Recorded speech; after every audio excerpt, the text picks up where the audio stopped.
Bismillahirrahmanirrahim. Nawaitu ta'allum wa ta'lim wa ifada wa istifada wa al-ihtimal bi masjid kitabi wa sunnati rasulih wa ad-dilalata 'ala al-huda wa du'a ila al-khair al-mardati wa thawabi. Alhamdulillah rabbil alamin wassalatu wassalamu ala asyrafil anbiya'i wal mursalin sayyidina wa maulana Muhammadin wa ala alihi wa sahbihi ajmain. Amma ba'd. Qala al-mu'allif rahimahullah wa nafa'ana bihi wa bi 'ulum fidarin amin. Qala wa qala Yahya bin Mu'adz rahimahullah. Berkata Sayyidina Yahya bin Mu'adz rahimahullah ta'ala, beliau mengatakan, min a'zamil ightirari 'inda tamatti bid-dunubi ila raja'il afwi min ghairi nadamah. Daripada paling besarnya rasa tertipu tatkala seseorang melakukan perbuatan dosa atau menyelami perbuatan dosa, yaitu ala raja'il afwi min ghairi kamilah. Dia mengharapkan maaf dari Allah Subhanahu wa taala yang tidak sempurna. Ya, dari hal yang tidak sempurna. Maksudnya yaitu apabila ada seorang melakukan perbuatan dosa, kemudian dia tidak langsung berhenti daripada perbuatan dosa tersebut, malah dia mengharapkan, oh ya maafnya Allah Subhanahu wa taala, oh gak apa-apa ini dosa sedikit, Allah Maha Pengampun. Jadi meremehkan dosa yang kecil, ya meremehkan perbuatan dosanya dengan dia bandingkan dengan rasa atau ampunan Allah Subhanahu wa taala yang besar, dengan hati dia meremehkan daripada perbuatan dosa tersebut. Makanya baginda Nabi sallallahu alaihi wasallam pernah bersabda dalam satu hadisnya, la tahtaqiran minal ma'rufi syai'an, jangan kamu membuat atau menganggap hal kebaikan itu rendah walaupun atau remeh walaupun itu sedikit kecil, dan juga jangan kita meremehkan dosa yang kecil, karena itu tetap perbuatan dosa. Walaupun dosa kecil, tapi kalau kita lakukan dengan terus-menerus maka akan menjadi besar. Tatkala dosa itu besar, maka naudzubillah akan menutupi hati kita dengan kegelapan. Karena setiap perbuatan dosa yang kita lakukan, maka Allah memberikan satu noda, satu titik hitam di dalam hati kita. Kalau seandainya satu hari 24 jam kita 10 kali berdosa, berarti ada 10 titik hitam di dalam hati kita. Kalau kita hidup ya dalam satu hari 24 jam, lebih banyak mana kira-kira perbuatan dosa kita atau perbuatan taat kita kepada Allah Subhanahu wa taala? Bisa kita introspeksi diri kita sendiri, kita bayangkan bagaimana gelapnya hati kita tatkala kita melakukan perbuatan dosa. Keluar dari rumah, lihat sesuatu yang diharamkan oleh Allah Subhanahu wa taala, dosa. Titik hitam di dalam hati. Dan menghilangkan dosa tersebut yaitu dengan banyak istighfar dan kembali kepada Allah, bertobat kepada Allah Subhanahu wa taala. Dan itu tergantung kadar daripada dosa yang kita lakukan. Kalau dosa itu ya penuh, seperti halnya kaca. Ya, kaca itu kalau penuh dengan debu, ya kalau kotorannya hanya debu, kita bisa lap dengan serbet, dengan kain sudah kinclong lagi. Ya, kalau kotorannya itu berupa aspal misalnya, maka tidak akan bisa hanya dilap dengan kain saja, mesti dengan minyak tanah, ya, atau kimia-kimia lainnya. Begitu juga halnya hati ini juga seperti besi ya, kalau kita hati itu berbuat dosa, kalau kita berbuat dosa maka akan ada karat di dalam hati kita. Kalau karatnya sedikit diamplas selesai. Kalau enggak, ya kalau dosanya banyak, karatnya banyak, maka tidak selesai dengan amplas, mesti dengan gerinda gak mempan dengan sunblast dan lain sebagainya. Nah, itulah ibarat hati yang terkena noda daripada dosa. Ya, di antara ya orang itu banyak tertipu, ya, yaitu mengharapkan ampunan dari Allah Subhanahu wa taala sedangkan dia melakukan atau terus melakukan perbuatan dosa. Wa tawaqqu'ul qurbu minallahi ta'ala bi ghairi ta'ah.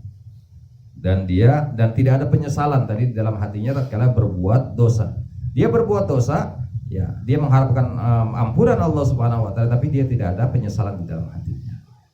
Wa tawakkul qurbin Allah taala bi ghairi ta'ah, dan orang ada yang merasa dekat kepada Allah Subhanahu wa taala. Oh, saya ini orang yang dekat kepada Allah, saya ini orang yang soleh, saya wali Allah Subhanahu wa taala misalnya, tapi dia tidak melakukan taat. Tahajud gak pernah, subuh ya campur duha, ya jadi soli fardhu subuh dan duha sekaligus. Bagaimana dia akan menjadi walinya Allah Subhanahu wa taala? Sedangkan walinya Allah Subhanahu wa taala, orang yang dekat kepada Allah Subhanahu wa taala ini, mereka di antara syaratnya yaitu tidak pernah meninggalkan salat tahajud, mereka selalu bangun malam yang mendekatkan diri kepada Allah Subhanahu wa taala, mereka ibtihal, mereka mohon kepada Allah, mereka yatabaka, ya menangis, ya tatkala memohon ampunan dari Allah Subhanahu wa taala. Beb, kalau nggak bisa menangis, kalau kita minta ampun sama Allah bagaimana? Kata Habibullah bin Abdul Haddad, fatatabaka. Kalau kita nggak bisa menangis, nangis-nangisan aja dulu nggak apa-apa. Yang penting kita keluarkan air mata tatkala menghadap Allah Subhanahu wa taala. Kalau kita meminta kepada Allah Subhanahu wa taala, Allah senang dengan apa yang dilakukan oleh hambanya. Ya, apalagi hamba itu meminta ampun kepada Allah sampai meneteskan air mata. Wa tidharu zar'il jannah bibadrin nar, dan orang termasuk orang yang tertipu, dia menunggu akan panen nanti di sorga, tapi yang dia tanam ya benih yang akan tumbuh di nerakanya Allah Subhanahu wa taala. Dia mengharap pahala dari Allah Subhanahu wa taala, tapi di dunia dia melakukan maksiat kepada Allah Subhanahu wa taala, tidak melakukan taat. Boro-boro dia akan memanen hasilnya di surga, malah dia akan memanen hasilnya di neraka dengan mendapatkan azabnya Allah Subhanahu wa taala. Ini termasuk orang yang tertipu. Ya, orang yang tertipu. Kemudian wa talabud daril muti'in bil ma'asi, dan mencari rumahnya orang-orang yang taat dengan kemaksiatan kepada Allah Subhanahu wa taala. Maksudnya yaitu ingin kumpul bersama orang-orang yang taat kepada Allah Subhanahu wa taala, ingin mendekatkan diri kepada Allah, kumpul sama-sama berzikir, tapi berzikirnya di mana? Di diskotik misalnya, di pasar sana, enggak kumpul di majlis-majlis taklim, enggak kumpul di majlis-majlis zikir. Ini sama halnya orang itu orang yang tertipu dengan apa yang dia lakukan. Wantidharul jazaa'i bi ghairi amal, dan juga termasuk orang yang tertipu adalah orang yang menunggu pahala tapi dia tidak beramal. Bagaimana orang itu dapat pahala apabila kalau orang itu tidak melakukan amal soleh? Bagaimana orang itu akan mendapat upah kalau dia tidak mau bekerja? Seperti itu halnya ya orang yang tertipu. Wa tamanni 'ala Allah azza wa jalla ma'al ifrat, dan dia ya berharap besar kepada Allah Subhanahu wa taala agar Allah melihat dia, agar Allah mengampuni dia, agar Allah memasukkan dia ke dalam surga. Ma'al ifrat, tapi dia melakukan dosa yang tidak henti-hentinya. Maka dari itu, ini 5 orang ini termasuk golongan orang-orang yang tertipu. Na'udzubillah min dari, mudah-mudahan kita dijauhkan dari oleh Allah Subhanahu wa taala daripada hal itu semuanya. Amin ya rabbal alamin. Kemudian waqala al-mu'allif rahimahullah wa nafa'ana bihi bi ulumi dzari. Amin. Yarjun najata wala yasluk masalikaha, innas safinata la tajri 'alal yabisi. Kamu ya seorang berharap selamat daripada ya dia selamat daripada dosa, dia selamat daripada adabnya Allah Subhanahu wa taala. Wala yasluk masalikaha, tapi dia tidak berjalan di jalan yang telah ditentukan Allah Subhanahu wa taala. Orang pengen selamat mesti ya akan mencari jalan yang diridhoi oleh Allah Subhanahu wa taala. Tapi kalau dia ya pengen selamat tapi selalu maksiat kepada Allah Subhanahu wa taala, berarti salah jalan.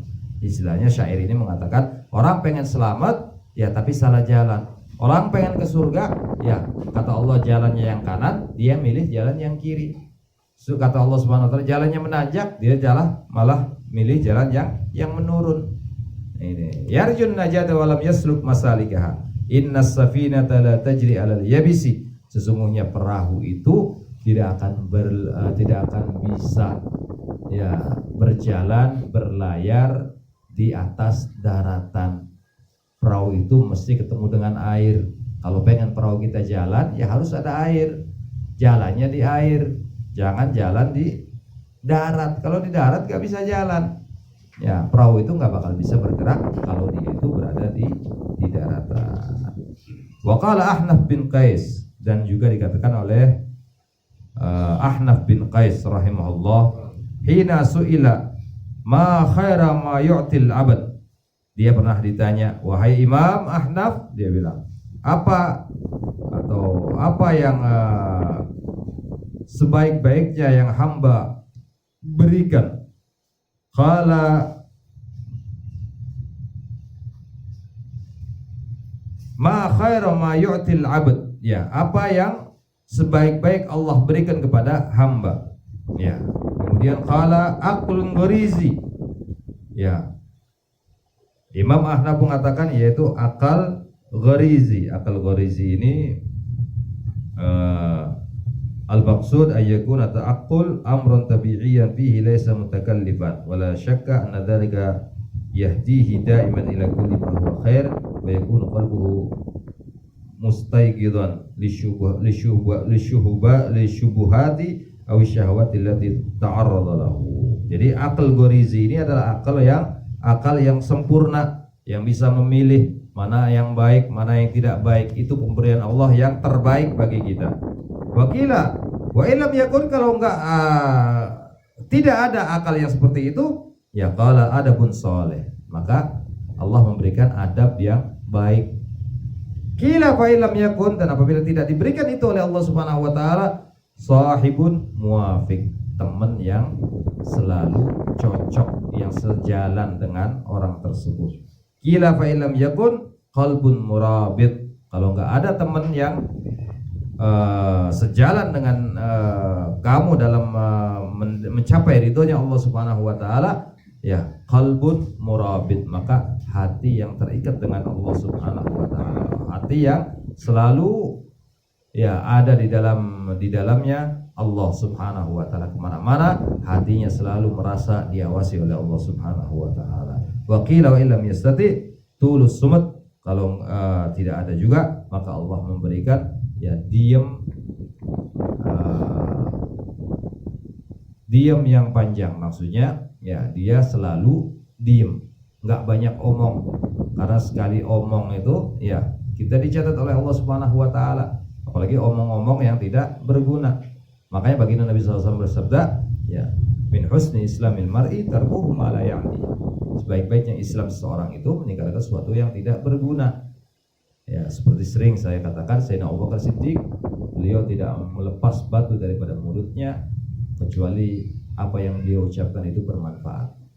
Jadi berapa banyak ya dalam kehidupan kita banyak ya berbicara yang tidak ada manfaatnya. Na'udzubillah.